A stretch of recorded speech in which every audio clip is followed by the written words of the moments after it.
Grandmaster Calvin Sanders, Most Worshipful John J. Jones Grand Lodge, St. John's Day.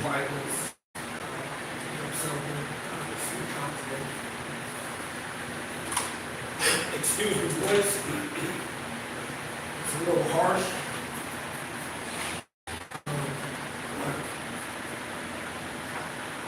That's okay. So the meaning of St. John's Day, there's a few meanings of St. John's Day. And one of the meanings I'm going to go through who's St. John. Who St. John was. And before I do that, I'm going to start with Masonic text or feast. Freemasons historically celebrate two feasts of saints who are both named John. The Feast of John the Baptist falls on the 24th of June, and that of John the Evangelist on 27th of December. Roughly, making midsummer and midwinter during the 18th century. The premier Grand Lodge of England and the Grand Lodge of Ireland favored the day of John the Baptist. Right, so this is why we're here to meet.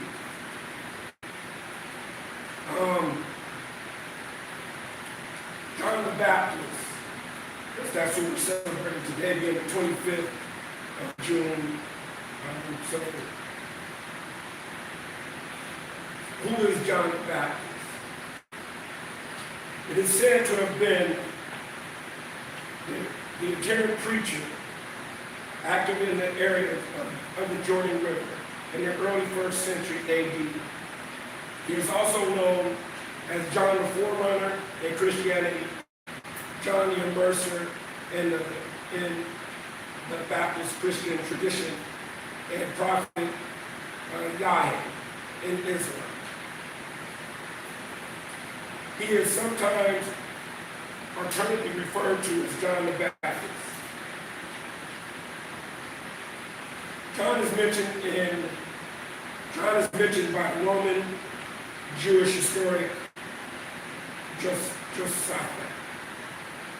and referred as the major religious figure in Christianity and Islam. He is considered to be the prophet of God by all these saints, or by all these faiths. He is honored as the saint in many Christian denominations. According to the New Testament, John anticipated a Masonic, Masonic figure greater than himself, being Jesus Christ. So, and the Gospels portray John as the processor or forerunner to Jesus. Jesus himself identified John as Elijah, who is to come, which is a great, or I should say, which is one of the great things, I guess, that happened throughout history when it comes to Christianity, when it comes to the Islamic faith. That has been confirmed by the angels who announced John's birth to his father Zechariah. According to the Gospel of Luke, John and Jesus primarily, as they say, were relatives. All right, so with that all being said,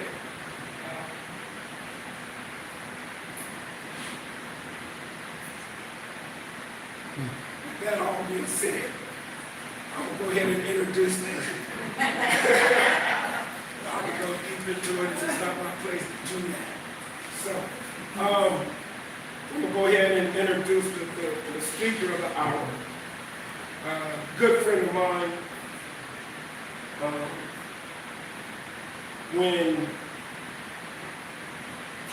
When you think of this man, or if you know this man,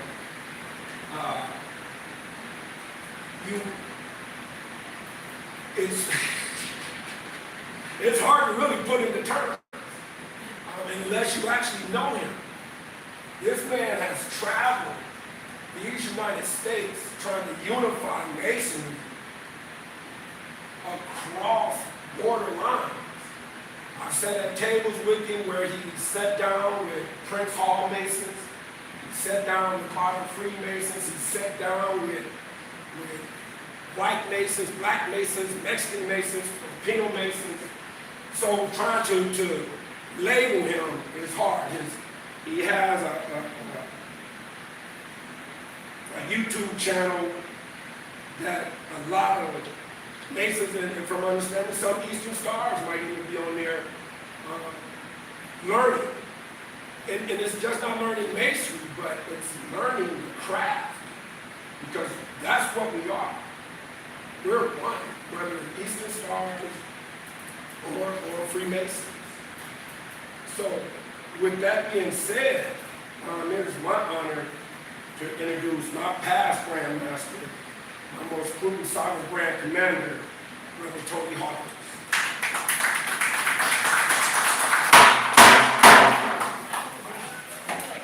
I think he gets a kick out of that gal sometimes. I really do. I want to say, first of all, I want to say thank you to everyone who's coming here today on such a short notice.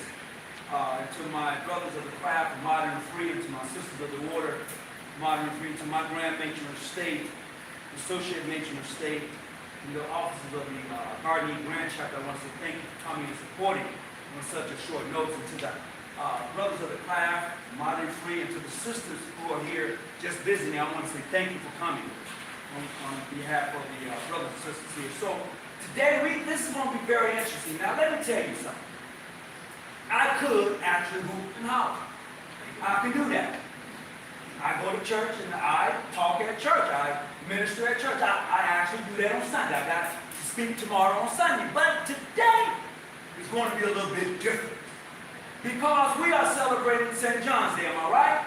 Yes. So why do we celebrate St. John's Day? Is the question. What does St. John's Day really, really mean?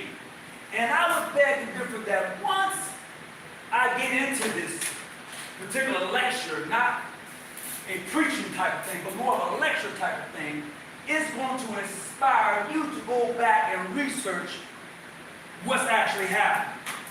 And I say that because we want to share some things with you today that's going to be very enlightening on why we actually celebrate St. John's Day. Now, I know that my Grand Master got up, and he probably wants to say a little bit more in regards to St. John's Day, but he tapered back. As you can see, he said, I'm going to be that way that's at. But no, I'm going to walk on that wall. I'm going to step out on that ledge. Now, here's what I want you to think about, just for a brief moment. I know most of us in here are religious people. We are of the Christian faith and of the Islam faith, and whatever faith you may have. But today is St. John's Day. And they tell me that in Freemasonry that it regards no man or sister for their religious belief. Now that's what it's told, right? Everybody can agree with that? Yeah. Now let us endeavor upon St. John's Day. See, it was in the, around about 380. The Catholic Church began to dedicate a popular day. I'm leaving out a particular word for a particular reason, but I'm going to say a popular day, right? To the St. John's. The 24th is the longest day of the year. And then it was dedicated to the St. John the Baptist while that was around December the 27th. December the 27th. The shortest day was dedicated to the St. John the Evangelist. Collectively, Masons refer to this as the Holy St. John. Right? Now, take a look at this. It says the arbiter Freemasons was first developed in the Roman Catholicism. Okay? Religion. These festive days continued under the Church of England. It was common for the gals or taverns in order to trade groups and adopt it as a patron or a saint. Some Masons pick both saints. Over the centuries, Masons commonly come together to celebrate these festival days at a banquet. Now let me reverse that. Think about this. So the Catholic Church, what they did was, during the time of the moderns, Masons that actually did the work of building temples, they went to the galleries and they went to the taverns to celebrate a feast of such, after they built the temples and structure of the church. So what the church did, the Roman church did, they was like, wow, I like that. So what they incorporated was what we call a St. John. So you had one, a winter solstice, and one, a summer solstice. They was considered to be sun worshipers. Sun worshipers. Let me break that down to you. So during this time, those who met during the summer solstice is because everything came to life in summer. So those modern Masons who built those buildings, they celebrated. They had more daylight to do work. So that's where that St. John's come in there, because church seen that. They was like, well, I think I want to kind of incorporate that. So with that being said, they brought that in as a summer solstice, and then they flipped it. Then they saw them again during what you call winter solstice. Then they brought in that, which is a shorter time in the day because you have more night than you do day. So now they said, well, since you modern Masons are having this practice, we think we want to incorporate that into our religious beliefs. So now, as Masons begin to develop, you have what you call speculative Masons. Then they come into play. Those are the ones who are considered to be enlightened.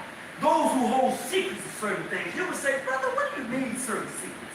Well, allow me to share this with you. Now, for you Bible scholars, for those of you who tend to go into your book, this book, I would tell you that this book is pretty well coded.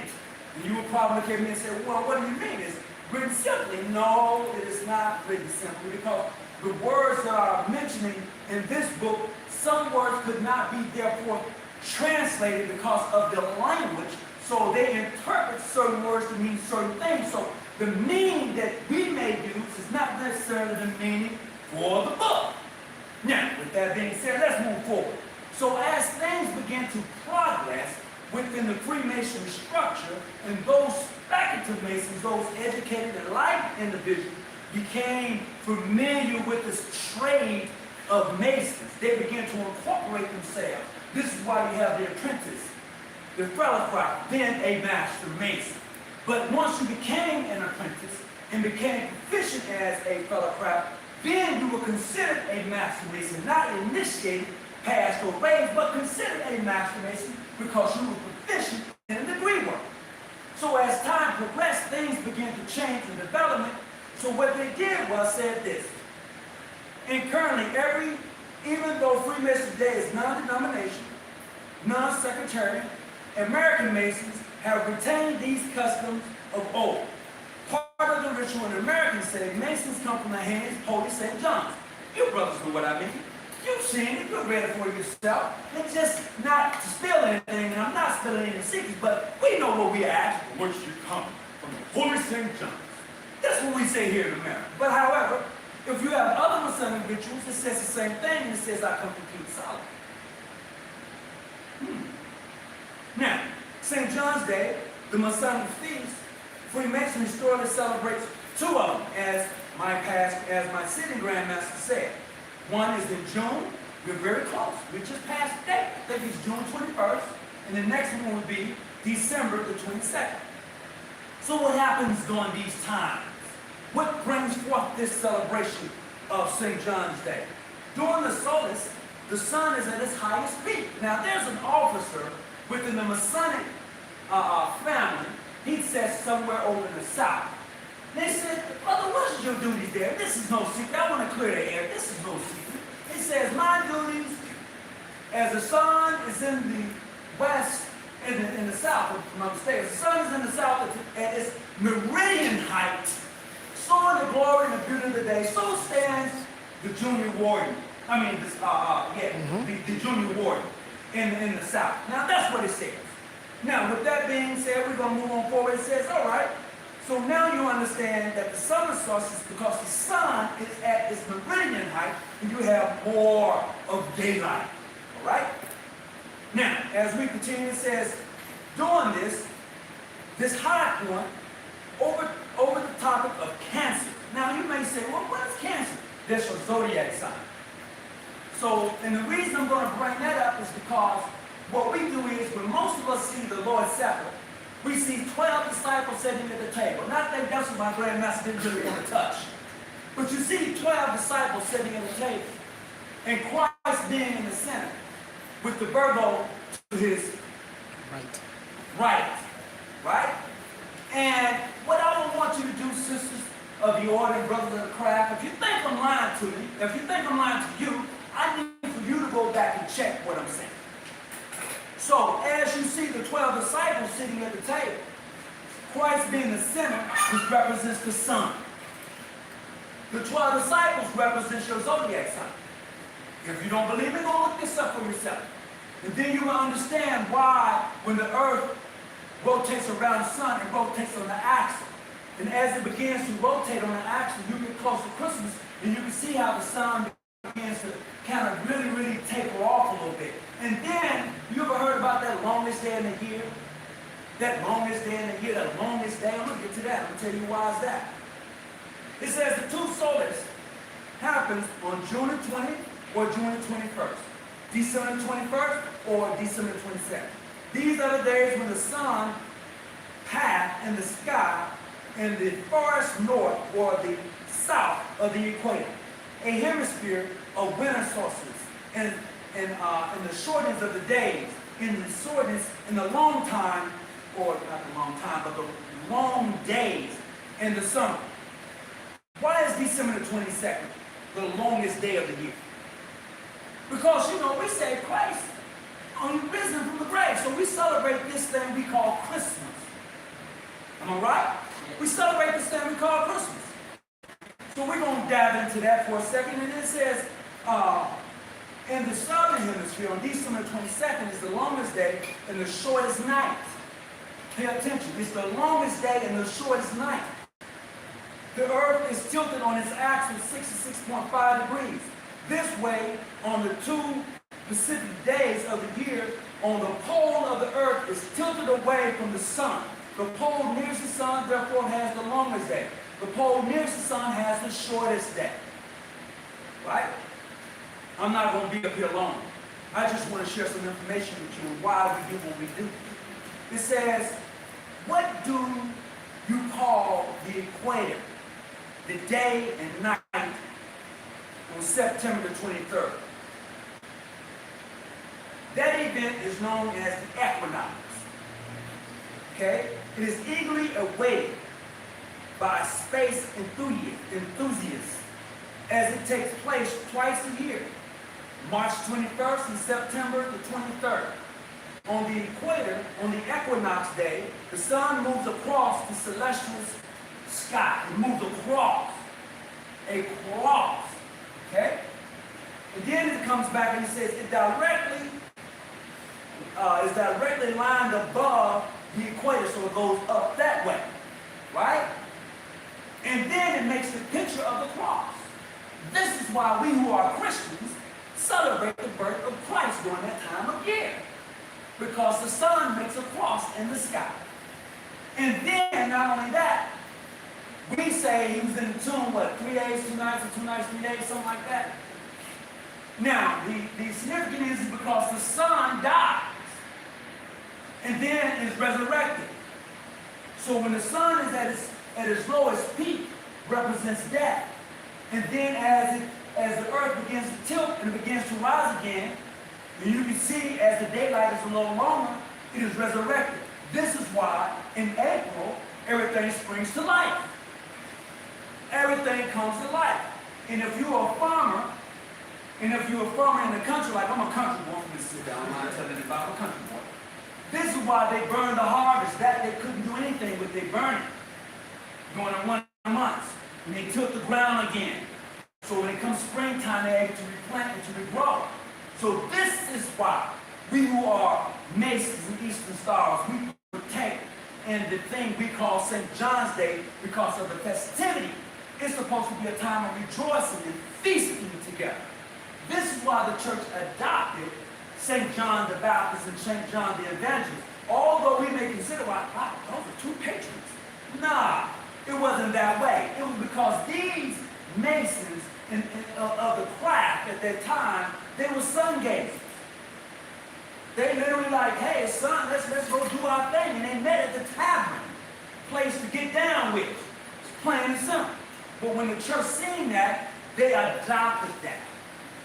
So this is why the Masons in the Eastern Stars, in this short form, celebrate St. John's Day. Now, what I would like for you to do, because I'm not going to hold you long, I'm a little hungry, is that when you leave here today, I need for you to go and look at these things that you are involved with.